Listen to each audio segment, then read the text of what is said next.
सभी नागरिक बंधुओं का, प्यारे बच्चों का, माता एवं बहनों का हुई मैं अपना नमन करता हूँ, प्रणाम करता हूँ। आप सबका मैं हृदय से स्वागत करता हूँ और अभिनंदन करता हूँ, वंदन करता हूँ। आज यहाँ पे आप लोगों ने यज्ञ कराने का संकल्प लिया है, यज्ञ करा भी है, लेकिन यज्ञ किस लिए कर रहे हैं ये आप सबको जानना चाहिए। महात्मा जी भी, संत जी लोग भी आप सबको बताए होंगे। यज्ञ तो विश्व के कल्याण के लिए होता है, आम जनमानस के कल्याण के लिए होता है, प्रकृति को शुद्ध करने के लिए होता है। लेकिन यह कार्य भी लोगों को अच्छा नहीं लगता है। इस कल्याण के काम में भी यदि आप करना चाहें तो इस कलयुग में सबसे पहले इस सरकार में आपको थाने पे जाना पड़ेगा। गए थे नहीं गए थे आप लोग? पहले जाइए, परमिशन लेके आइए, तब जाके कोई भी अनुष्ठान, कोई भी कार्य जो जन कल्याण के लिए है तब आप कर सकते हैं। आज की स्थितियां यहाँ तक पहुँच गई। ये देश आप जैसा कि जानते हैं कि आप यज्ञ कर रहे होंगे, रामायण कर रहे होंगे तो राम के लिए कर रहे होंगे, भागवत कथा पुराण जो भी है कृष्ण के लिए कर रहे होंगे, गीता है, गायत्री है, गौ है, यही सब तो हम सबके केंद्र हैं। इसी को केंद्र में रख के हम कोई चीज काम करते हैं। तमाम इसकी जरूरतें हम लोग को जीवन में प्रतिदिन जीवन जीने के लिए आवश्यकता पड़ती रहती है। और धर्म का काम हम लोग को क्या उपदेश देता है कि समाज कैसे चले, ये तो हम लोग को जानकारी धर्म के माध्यम से ही मिलती है। उसी के अनुसार तो हम लोग विचार, अपना आचार सब काम करते हैं, उसी के अनुसार करते हैं। लेकिन आज भी स्थिति हुई, त्रेता युग में भी अनुष्ठान यज्ञ नहीं हो पा रहा था तो विश्वामित्र जी ने दशरथ के पास जाकर के रामचंद्र जी लक्ष्मण को मांगा था कि दोनों को दीजिए, हमारा यज्ञ का काम नहीं हो पा रहा, अनुष्ठान का काम नहीं हो पा रहा है, जन कल्याण का काम नहीं हो पा रहा, बाधा पड़ रही है। उस समय राक्षस जो हुआ करते थे यज्ञ में बाधा डालते थे, चिढ़ाते थे। आज भी सरकारें, जो हमारी सरकार है जो बैठी हुई है, हमको चिढ़ाने का काम करती है, कहती है कि जन कल्याण का यदि आप काम करिए तो जाइए थाने पर, पहले दरोगा का चरण बंधन करिए, सीएम का चरण बंधन करिए, उसके बाद आप कोई काम कर सकते हैं। बाधा है कि नहीं है? किसी को पूजा पद्धति करने में क्यों आजादी क्यों नहीं है? क्यों आजादी नहीं दे दी जाती? आजादी रहनी ही चाहिए, हम लोग का अपना ही मानना है। तो बंधुओं, ये चीजें आपको समझनी पड़ेगी। राम जो हमारे कण कण में बसे हुए, रोम में बसे हुए, बच्चा जब भी पैदा होता है तो आप रामायण करवाते हैं, और जब मृत्यु होती है तो राम नाम सत्य है। होता ही नहीं होता है। तो फिर सरकार को बाधक नहीं बनना चाहिए किसी भी पूजा पद्धति में। लेकिन ये सरकार अपने निजी स्वार्थ में वोट के बैंक के खातिर अपने गद्दी पर हम कैसे विराजमान रहे चिढ़ाने का काम करती है, अपमानित करने का काम करती है।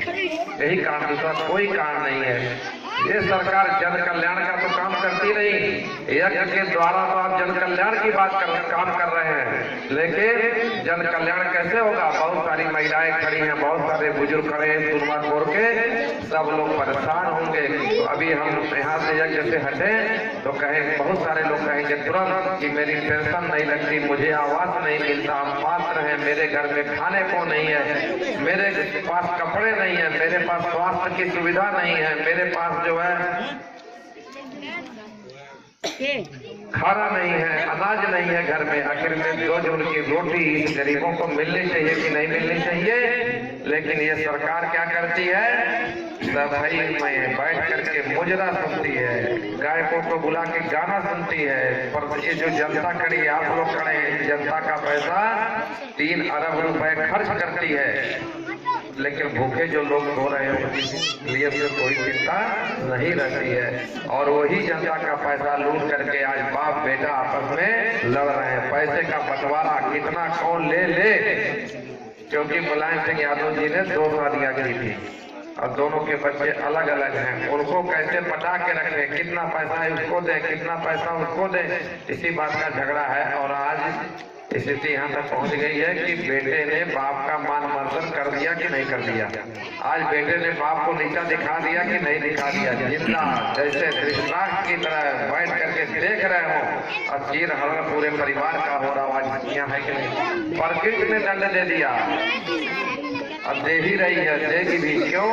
क्योंकि जो जनता का सेवा करने का आपने व्रत लिया था, लेकिन जनता का सेवा आपने नहीं किया, धुर्तई करके आम जनमानस के साथ अपने स्वयं का स्वार्थ सिद्ध किया है। और जो भी जनप्रतिनिधि आज बनता है, चुनाव में आता, बहुत सारे बहुरूप के फिर आएंगे, कहेंगे चाची काकी मामी 100 रुपया ले ले, 500 रुपया ले ले, 100 रुपया ले ला, वोट हमें दे दिया, हम आए तो ये करा वो करा, उसके बाद चले जाते हैं, 5 साल वापस नहीं आते हैं। लेकिन आप लोग ये बात तब नहीं समझते हैं।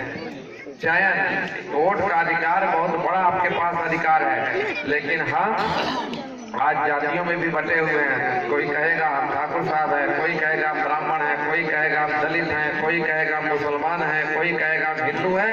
ये क्या करके लोग भुलवा करके वोट ले लेते हैं। लेकिन गरीब जैसे का तैसा आज तक पड़ा हुआ है। आजादी के 75 साल बीत चुके हैं, लेकिन आज 2 जून की रोटी किसी के बहुत सारे लोगों के घरों में नहीं पहुंच पाई है। ये लोग अब आपके विकास के लिए नहीं काम करते, चुनने के बाद स्वयं के विकास में लग जाते हैं और स्वयं का विकास करने लगते हैं। और वो प्रमाण आपके सबके सामने है जो मुख्यमंत्री मुलायम सिंह यादव, अखिलेश यादव का जीता जागता उदाहरण है। क्योंकि ईश्वर भी देख रहा है कि जो संकल्प आपने लिया उस संकल्प को आपने पूरा न करके स्वयं का संकल्प लिया, स्वयं का विकास कर दिया। इस नाते उस दंड उनको मिलना ही मिलना है।